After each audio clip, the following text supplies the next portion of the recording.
Surtebang, Dogari, Seng and Sundaha.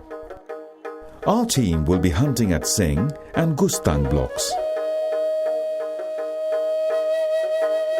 Lanka, a local guide, suggests us to use our spare time in search of a game.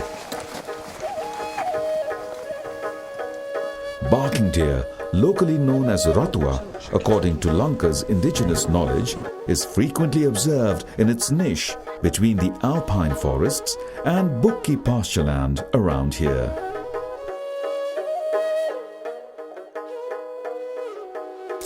We were close, but the rough terrain with spiny bushes makes us tired in no time. So we decide to go back to the camp. Besides, it's getting dark, and tomorrow starts the big day.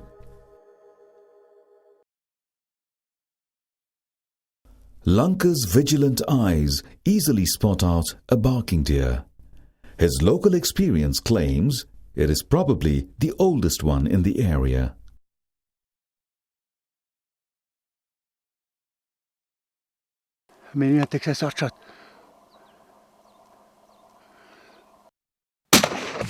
Okay.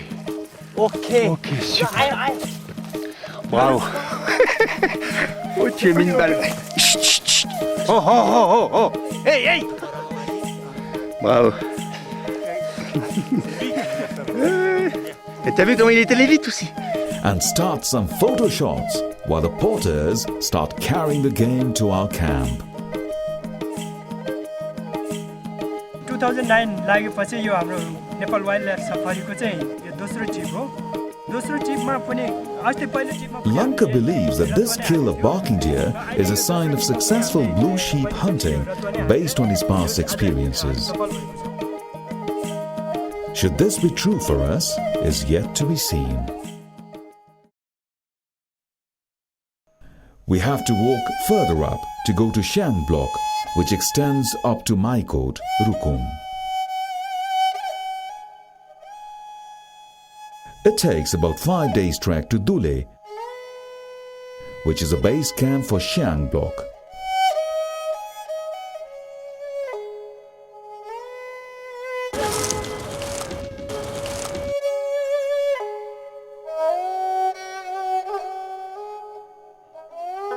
This trek is full of challenges and fun.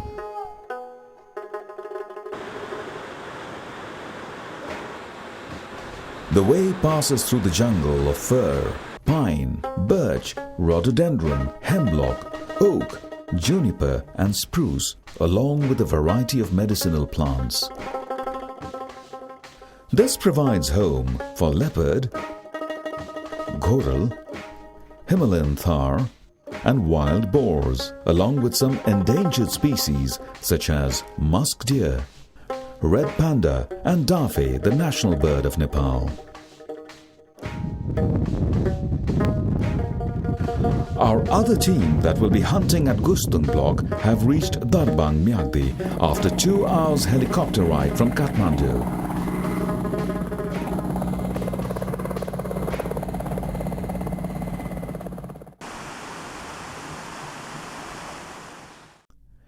It takes a 3-day trek to reach the historical village of Gurjagaon from Darbang.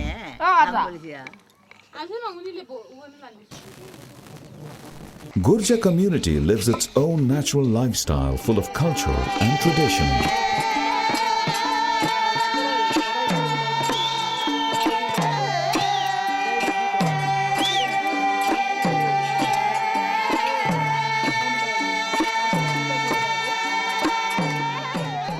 Hunters visit this area as it is popular for Himalayan Thar.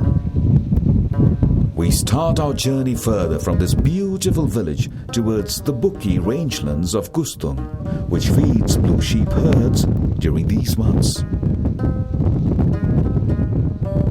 The way passes through the dark remains of recent forest fires. Walking through the steep, hilly trail against the powerful wind is impossible without the skills of local helpers and requires frequent short breaks. Our team rests as we enter the Bukki Plateau, while Pedro, Ruiz and Lanka walk further in search of blue sheep. We have to keep quiet, as we might encounter blue sheep anytime.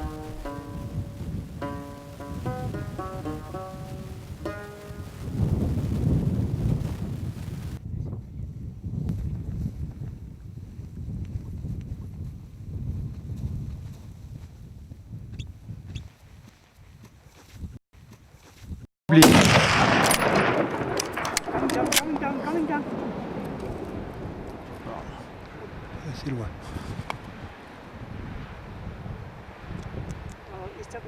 C'est où le stop et après tu peux tirer. Là je tire dans le tas là. Oui mais tu tires au-dessus, 50 cm au-dessus. C'est pas grave. C'est trop lourd. Tire beaucoup. Non, il y en a un qui est bon je crois. Je tire encore beaucoup plus. Retire. 1 mètre au-dessus.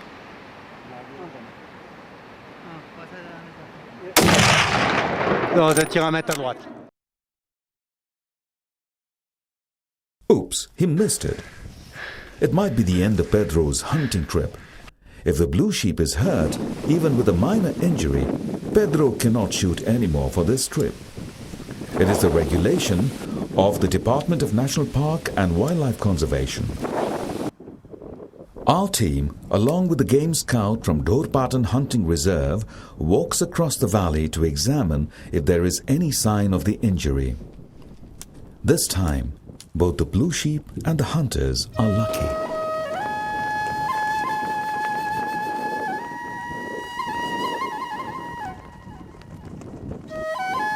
It is the 11th day.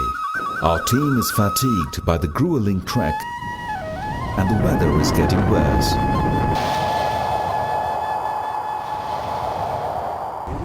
Lanka believes there could be thunderstorm. As we crawl over the steep rocky terrain, it starts to fall snow.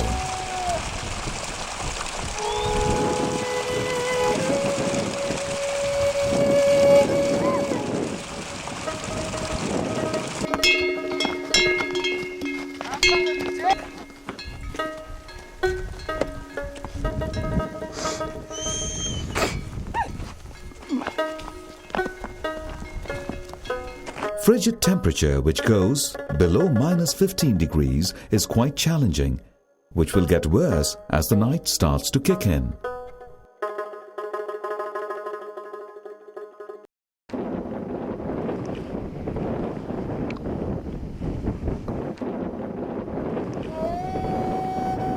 There it is, screams our local guide and points at a small herd of blue sheep down the hill.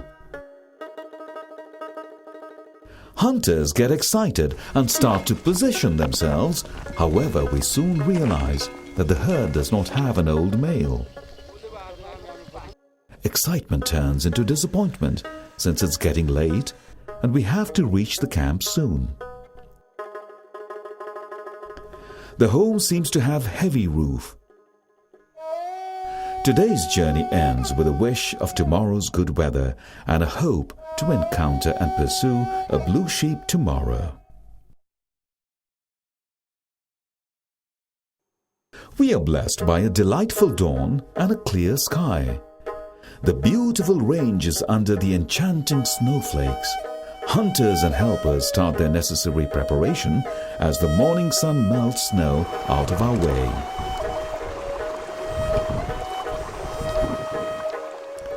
We continue our journey through a tiny trail full of boulders and ice.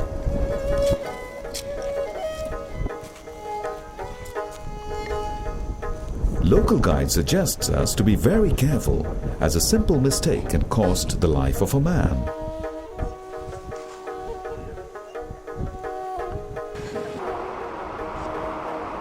The herd is marching for warm morning sun from their overnight stay.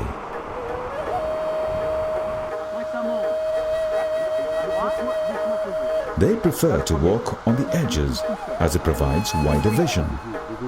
These animals live in their group over these alpine mountains. The male guides the minors through grazing and the female watches the predators. As males grow older, they tend to separate from their herd and live a loner life, and these males are the best targets of trophy hunters since the older males have bigger trophies. According to the local guide, we are probably 18 kilometers apart, so he suggests us to seek another herd.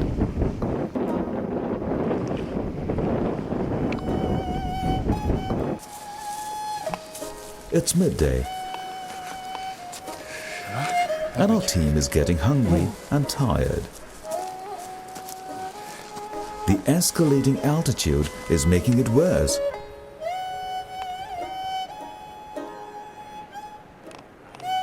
Particularly Itman and our local friend KB, who had a minor altitude sickness last night.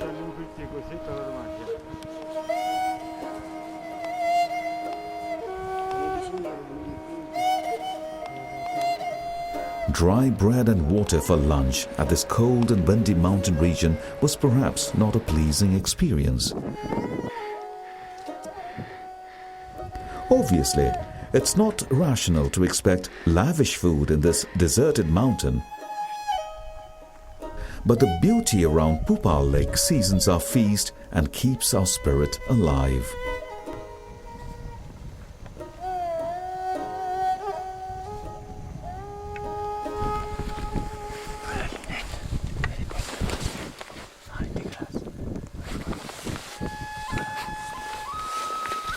Renault signals a herd of blue sheep. Michel and the cameraman Gorak crawl carefully towards the herd, as a minor mistake can easily intrigue these sensitive animals to flee away.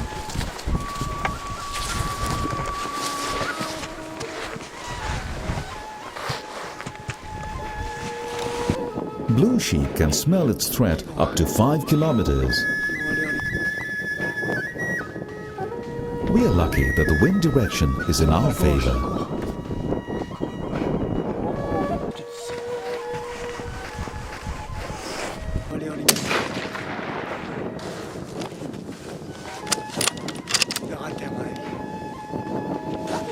C'est en crête. Non, c'est des jeunes mâles là en crête.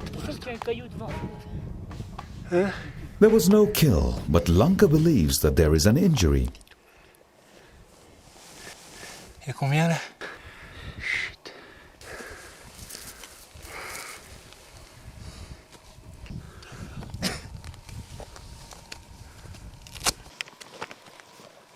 We found the evidence of blue sheep being hurt.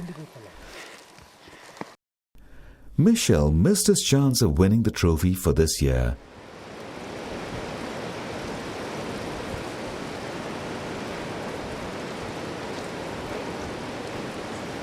He will probably retry it in coming years. Respire bien. Pardon? Tu respires bien? J'arrête pas. Ça sert à rien. J'aurais des cachets. Hunters are nervous as our permit expires today. Avec Patrick, on va monter doucement, ça nous donnera un but, puis après il y aura des ailes. Renaud, Robert and Aikman rush uphill.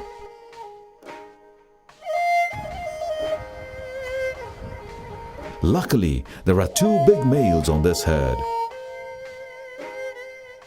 Itman takes no time, but it goes in vain. The frustrated hunter can do nothing but watch the fleeing herd. Il neigeait fort, et puis il commençait à faire tard, la preuve, l'heure qu'on est rentré. Voilà. Ok.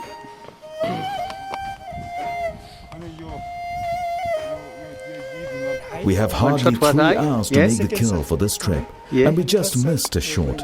Under the lake, and the fourth shot also going. Hopeless team still doesn't give up.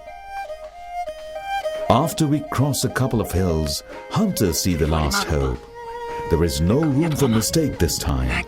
Robert takes his time, prays to the god, and fires his .22 calibers rifle.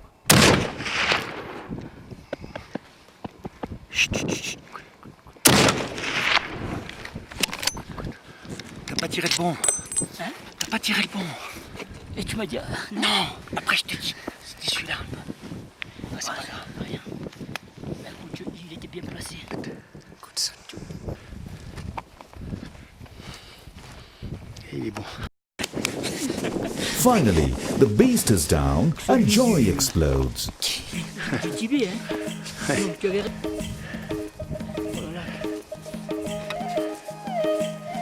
Bon, j'ai pas tiré le plus petit. Oh non, t'inquiète pas. Non, non, il est bien, il est bien. Hein, qu'est-ce que t'en penses? Il est bien. Il y en a un qui était plus massif, mais c'est pas grave. Pas tirer toujours le plus gros. Écoute, j'ai tiré celui que j'ai vu. Bravo. Bravo. Viens, viens là. Viens peut-être avec. Tu tiens là.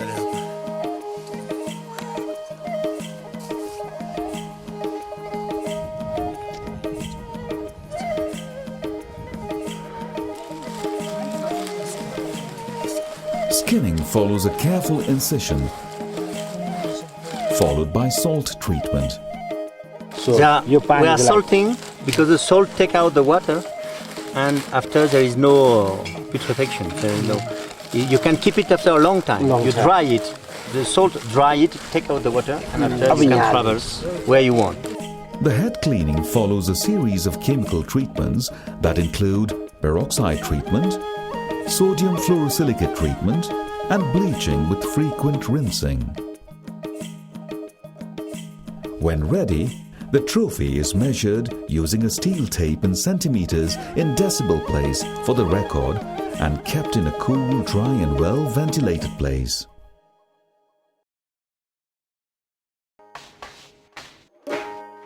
Over the Gustung block, our team is about to lose its hope after 4 hours of grueling walk uphill.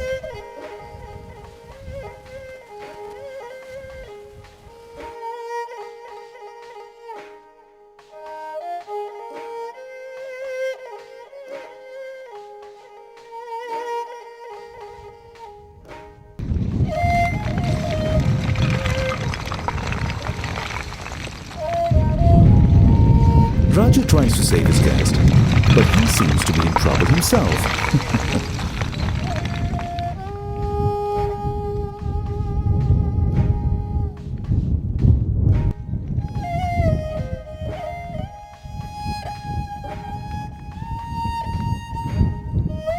The rough terrain and high altitude around 5,600 meters is boiling down the strength and spirit of our team, especially Pedro from Spain. Because we saw the sheep and they were not running, they were not scared. However, the journey continues as we are running out of time. We decide to take lunch break, but Lanka continues the search. Before the team even manage to stretch their tired bodies, Lanka runs back to us. There's a huge herd just on the other side of the hill.